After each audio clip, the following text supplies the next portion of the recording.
හරි එහෙමනම් අද මම ඔයාලත් එක්ක කතා කරන්න යන්නේ අපි Flutter project එකක් create කරාට පස්සේ අපිට මෙන්න මේ left side එකේ තියෙන වගේ එක එක විදිහේ folders බලා ගන්න පුළුවන්. ඒ වගේම සමහර files ඉන්න. ඉතින් අපි බලමු මේවා මොනවාද කියලා. ඉතින් මම ඉස්සෙල්ලාම ඔයාලට කියවනේ මේ Flutter කියන්නේ cross platform mobile application development කියලා. ඉතින් එතකොට ඔයාලට මෙතන බලා ගන්න පුළුවන් Android, iOS, macOS, Linux ඊට පස්සේ web වගේ Windows වගේ තියෙනවා. ඉතින් මේ ඔක්කොම ඒ අදාළ platform specific code තමයි මේක ඇතුලේ තියෙන්නේ.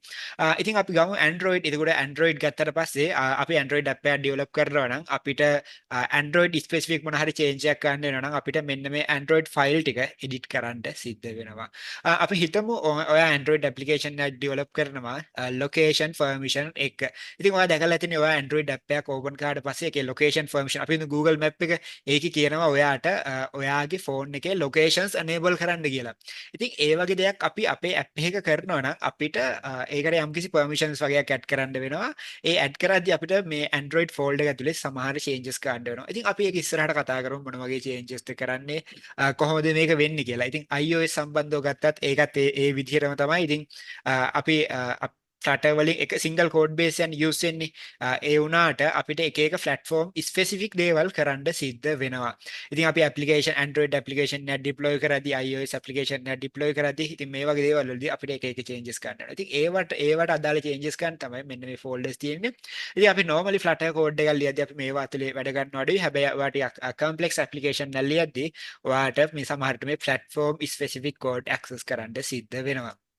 හරි එහෙමනම් අපිට තියෙන ඊළඟ වැදගත්ම දේ තමයි මේ lib folder එක. ඉතින් මේ lib folder එක ඇතුලේ තමයි ඔයාගේ Flutter application එකේ code ටික තියෙන්නේ. ඉතින් අපිට ඒ කියන්නේ application එක default created එතන තියෙන main.dart කියන file එක විතරයි.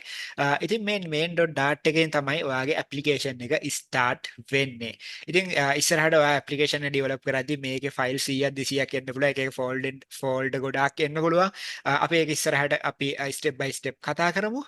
හරි ඊට පස්සේ මේ ටෙස්ට් කියන ෆෝල්ඩර් එක ඇතුලේ. ඉතින් මේ ටෙස්ට් අපිට ඔයාගේ ඇප්ලිකේෂන් එක ඔයා ලියද්දී ඔයා හරියට ඒක කරනවා නම් ඔයාට ඇප්ලිකේෂන් එකට දාලා යුනිට් ටෙස්ට්, ඉන්ටිග්‍රේෂන් ටෙස්ට් වගේ ටෙස්ට් තියෙනවා. ඉතින් ඔයා මේවා ලියන්න ඕනේ. ඉතින් ඔයාට පුළුවන් මෙන්න මේ ටෙස්ට් කියන ෆෝල්ඩර් එක ඇතුලේ තියෙන මේ ටෙස්ට් ෆයිල් ක්‍රියේට් කරගෙන ටෙස්ට් ලියන්න. ඉතින් බිගිනර් කෙනෙක් විදිහට ඔයා ටෙස්ට් ගැන ලොකු අවබෝධයක් ඕනේ නැහැ. මොකද වැදගත්ම දේ තමයි ඔයා මේ මොබයිල් ඇප්ලිකේෂන් ඩෙවලොප්මන්ට් කරන්න පටන් ගන්න එක. ඒ හින්දා අපි ගොඩක් කම්ප්ලෙක්ස් දේවල් ඉස්සෙල්ලා කතා කරන්නේ නැහැ. ගොඩක් සිම්පල් විදියට ඔයා කොහොමද මේක පටන් ගන්න කියන එක තමයි අපි කතා කරන්නේ.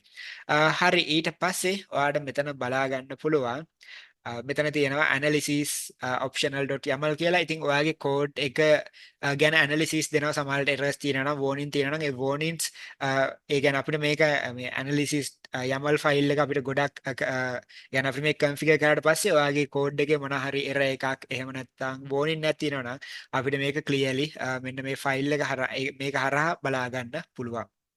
හරි ඊළඟ වැදගත්ම දේ තමයි මේ pubspec.yaml කියන්නේ. ඉතින් මේ pubspec ෆයිල් එකේ තියෙන්නේ අපි third party dependencies පාවිච්චි කරනවා, packages පාවිච්චි කරනවා. එතකොට අපි ඒවා අපේ මේ ෆයිල් එක ඇතුලේ මේ pubspec එක ඇතුලේ අපි include කරන්න ඕනි. ඉතින් ඉස්සරහට අපි ඒත් බලමු මොනවද කියලා ප්‍රායෝගිකව මොන වගේ packages අපි use කරන්න කියලා. ඉතින් ඔය packages අපි අනිවාර්යෙන් use කරනවා මේ pubspec එකේ include කරන්න ඕනේ. ඊට පස්සේ ඔයා images ඊට පස්සේ icon ඊට පස්සේ ඒ වගේ දේවල් පාවිච්චි කරනවා. අපි ඒ වගේ පාත් එකත් මෙතන ඉන්ක්ලූඩ් කරනවා. ඔයාලට බලා ගන්න පුළුවන් මෙන්න මෙතන මේ සාම්පල් එකක් තියෙනවා. අපි ඊට පස්සේ එතන ෆෝල්ඩර් එකේ name එක දුන්නාට පස්සේ ඒ කියන්නේ අපි හිතමු ඔයා image එක ඔයාගේ අපි හිතමු logo එකක් කියලා. ඔයාගේ app එකේ logo එක ඔයාගේ application එක ඇතුලේ asset folder එකේ දැම්මට පස්සේ ඔයාට ඒකේ පාත් එක මෙන්න මේ විදිහට මෙතන set කරන්න පුළුවන්. ඉතින් මේ කියන ඒවා තේරුම් නැත්නම් කමක් නැහැ. අපි ඊළඟ වීඩියෝස් වලදී මේවා ප්‍රැක්ටිකල් කරද්දී ඔයාලට තේරෙයි මෙතන මොකක්ද වෙන්නේ කියලා. එහෙමනම් මේ ෆෝල්ඩර් ස්ට්‍රක්චර් ගැන මේකේ තියෙන දේවල් ගැන ඔයාලට මොන හරි ප්‍රශ්නයක් තියෙනවා නම් කමෙන්ට් එකක් දාන්න. එහෙනම් අපි ඊළඟ වීඩියෝ එකෙන් හම්බෙමු.